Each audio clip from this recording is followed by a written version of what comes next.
ধর্মীয় ও নৈতিক অবক্ষয়ে বাড়ছে অবমানবিকতা। রাজধানীর মিটফোর্ড এলাকায় সম্প্রতি ঘটে যাওয়া এক হৃদয়বিদারক ঘটনা গোটা জাতির বিবেককে নাড়া দিয়েছে। একজন নিরীহ ব্যবসায়ীকে পাথর মেরে নির্মমভাবে হত্যা করা হয়েছে।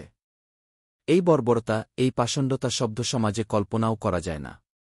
অথচ আমরা তা নিজের চোখে দেখছি, সংবাদপত্রের শিরোনামে পড়ছি, ভিডিও চিত্রে প্রত্যক্ষ করছি। প্রশ্ন জাগে, কোন সমাজে আমরা বাস করছি? মানুষ কি এতটাই নিষ্ঠুর, এতটাই বেহায়া হয়ে গেছে যে সামান্য অর্থের বিনিময়ে জীবন কেড়ে নেওয়ার মতো ঘৃণ্য অপরাধ করতে দ্বিধাবোধ করে না? ভাবতেও গা শিউরে ওঠে যে একটি মানুষের জীবন আজ এতটাই তুচ্ছ যে সামান্য টাকার জন্যও তা হারাতে হয়। জাহিলিয়াত আজ যেন হার মানিয়েছে এসব দুর্ধর্ষ হত্যাকাণ্ডের কাছে। একসময় মানুষ অন্ধকারে সন্তান কবর দিত, আজ আলোর জগতে মানুষ পাথর দিয়ে অপরাধহীন মানুষকে হত্যা করে। পার্থক্য শুধু কালের, মনোভাবের নয়। সেই জাহিলি মানসিকতা আজও টিকে আছে, বরং আরও ভয়ঙ্কর ও নগ্নভাবে আত্মপ্রকাশ করছে। আমরা যদি বাস্তবতার মুখোমুখি হই, দেখব চাঁদাবাজি, সন্ত্রাস, খুন, গুম, ধর্ষণ এগুলো আজ আর বিচ্ছিন্ন কোনো অপরাধ নয়, বরং প্রতিটি অপরাধ একটি পূর্ণাঙ্গ নেটওয়ার্কের অংশ। একটি দুষ্টচক্র, একটি অবৈধ রাজনীতি, একটি অপরাধপুষ্ট প্রশাসনিক শিথিলতা এর পেছনে সক্রিয়। আর সবচেয়ে ভয়াবহ ব্যাপার হল, এই অপরাধীদের অনেকেই সামাজিক, রাজনৈতিক, এমনকি আইনশৃঙ্খলা রক্ষা বাহিনীর নাগালেই নিরাপদ জীবন যাপন করে যাচ্ছে। বিচার ব্যবস্থায় শ্লথ গতি, তদন্তে পক্ষপাতিত্ব, পুলিশি গাফিলতি, রাজনৈতিক প্রভাব, অপরাধীর পরিচয় আড়াল করা, এসবই অপরাধীদের উৎসাহ দেয়। যখন একজন অপরাধী দেখে সে অপরাধ করে বুক ফুলিয়ে ঘুরে বেড়াতে পারে, তখন সে শুধু খুন নয়, আরও বড় অপরাধ করতে দ্বিধাবোধ করবে না। বিচারহীনতা যে কোনো সমাজে অপরাধ বৃদ্ধির প্রধান কারণ। বাংলাদেশেও এর ব্যতিক্রম নয়। মিটফোর্ড হত্যার মতো ঘটনা যদি দ্রুততম সময়ে বিচার না পায়, যদি খুনিদের সর্বোচ্চ শাস্তি না হয়, তাহলে এই হত্যাকাণ্ডের আলোচনাও কয়েকদিন পর থেমে যাবে। শুধু এখানেই শেষ নয়, এই হত্যাকাণ্ড আরও হত্যাকাণ্ড টেনে নিয়ে আসবে, তা বলাই বাহুল্য। এই চরম নির্মমতা ও পাশবিকতার পেছনে সবচেয়ে বড় যে কারণ, তা হল আমাদের নৈতিকতা ও ধর্মীয় মূল্যবোধের চরম অবক্ষয়। আমাদের সমাজ থেকে দিন দিন হারিয়ে যাচ্ছে নৈতিকতা ও ধর্মীয় জ্ঞান। আজ শিশুদের শিক্ষা শুধু চাকরি পাওয়ার জন্য, চরিত্র গঠনের জন্য নয়। ফলে সমাজে তৈরি হচ্ছে এক শ্রেণীর শিক্ষিত বর্বর, যারা আইন জানে, সমাজ জানে, কিন্তু বিবেকহীন।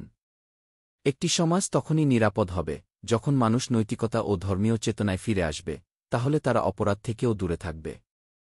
আমাদের পাঠ্যপুস্তকে, মসজিদ মাদ্রাসায়, স্কুল কলেজে খুন, চাঁদাবাজি, সন্ত্রাসের বিরুদ্ধে তীব্র ঘৃণা সৃষ্টি করতে হবে। মানুষকে আল্লাহভীতি ও মানবিকতা শেখাতে হবে। কোরআনে স্পষ্টভাবে বলা হয়েছে, যে ব্যক্তি একজন নিরপরাধ মানুষকে হত্যা করে, সে যেন সমগ্র মানবজাতিকে হত্যা করল। সূরা মাইদা আয়াত ৩-২। খুনের ঘটনায় মৃত্যুদণ্ডের বিধান থাকলেও তার বাস্তবায়ন খুবই ধীরগতি। দীর্ঘসূত্রতার কারণে অপরাধীরা উৎসাহ পায়। এজন্য প্রথম কাজ হল দ্রুত বিচারের আওতায় এনে অপরাধীর সর্বোচ্চ শাস্তি নিশ্চিত করা। পাথর দিয়ে হত্যার মতো জঘন্য অপরাধের জন্য মৃত্যুদণ্ড ছাড়া অন্য কোনো শাস্তি যথেষ্ট নয়। আর এই শাস্তি হতে হবে দৃষ্টান্তমূলক ও দ্রুত, যাতে ভবিষ্যতে কোনো খুনি এমন কাজ করতে সাহস না পায়। আইন যত দিন দুর্বল থেকে যাবে, অপরাধী তত দিন সাহসী হয়ে উঠবে। চাঁদাবাজি ও খুন দমনে সাংবাদিক এবং গণমাধ্যমকে স্বাধীন ও দায়িত্বশীল হতে হবে। সোহাগ হত্যাকাণ্ডের মতো ঘটনাগুলো তুলে ধরার পাশাপাশি সঠিক তদন্ত প্রতিবেদন, অপরাধীর অতীত ইতিহাস এবং দায়িত্বশীল মহলের ভূমিকা জনগণের সামনে পরিষ্কারভাবে তুলে ধরতে হবে। চাঁদাবাজি ও অপরাধ দমনে নৈতিক ও শান্তিপ্রিয় মানুষদের সংঘবদ্ধ হতে হবে। প্রতিটি পাড়ামহল্লায় অপরাধ প্রতিরোধ কমিটি গঠন করে সন্দেহভাজনদের উপর নজরদারি চালিয়ে প্রশাসনের সহায়তায় সুশৃঙ্খল সামাজিক প্রতিরোধ গড়ে তুলতে হবে। সিসিটিভি, আলোকসজ্জা, স্থানীয় নজরদারির মাধ্যমে চাঁদাবাজদের মোকাবেলা করতে হবে।